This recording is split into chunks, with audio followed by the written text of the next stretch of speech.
दोस्तों जय, जहां दोस्ती हो सबकी बुनियाद पर वहां गठबंधन ज्यादा दिन नहीं टिकते।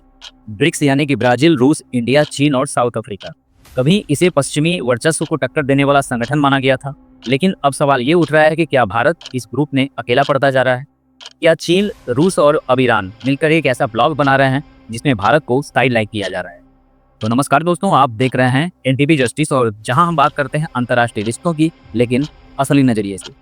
आज हम जानेंगे कि ब्रिक्स में भारत की जगह कितनी मजबूत है, या कहीं वो दरक तो नहीं रही। ब्रिक्स की असली ताकत क्या थी? अब 2006 में ब्रिक्स की नींव रखी गई तो आइडिया था कि विकासशील देशों की एक आवाज बनी जो आईएमएफ, वर्ल्ड बैंक जैसे पश्चिमी संस्थानों को चुनौती दे सके।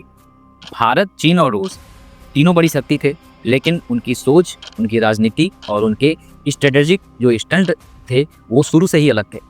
ब्रिक्स की शांति की तस्वीर के पीछे एक छुपी हुई सच्चाई थी, अविश्वास का बीज जो अब जाकर पनपने लगा।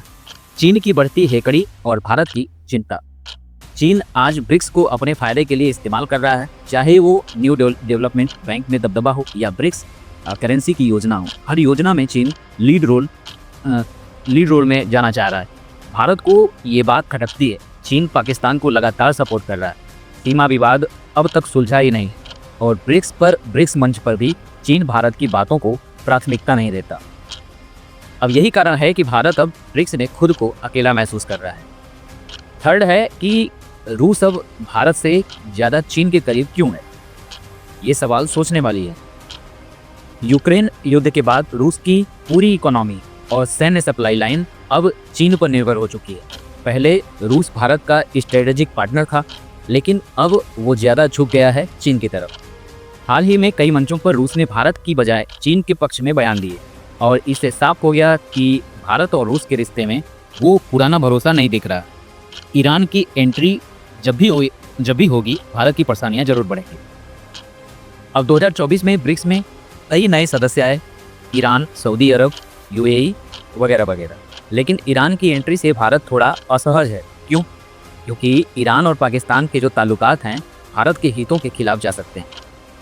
चाबहार पोर्ट को लेकर भी अब ईरान, अमेरिका और चीन के बीच डगमगाने लगा है, और चीन ईरान की नज़दीकियां भारत की रणनीतिक योजनाओं को कमज़ोर भी कर सकती हैं। भारत की जो रणनीतिक उलझनें हैं वो क्वाड बनाम ब्रिक्स हैं। भारत अब दो नावों पर पैर रखे हुए हैं। एक तरफ वो क्वाड यानी कि अमेरिका, जापान, ऑस्ट्रेलिया और इंडिया, ये मिलके क्वाड बनाते हैं। ये इसका सदस्य है जो चीन के खिलाफ बना था, और दूसरी तरफ वो ब्रिक्स में है जहां चीन की बादशाहत है। यह दोहरा जो रुख है भारत की रणनीतिक स्थिति को कमजोर कर रहा है। अब ब्रिक्स में चीन और रूस भारत को शक की नज़र से देखते हैं, और क्वाड में भारत की प्रतिबद्धता पर सवाल उठता रहता है। क्या भारत ब्रिक्स छोड़ सकता है? ये भी सवाल आ सकता है।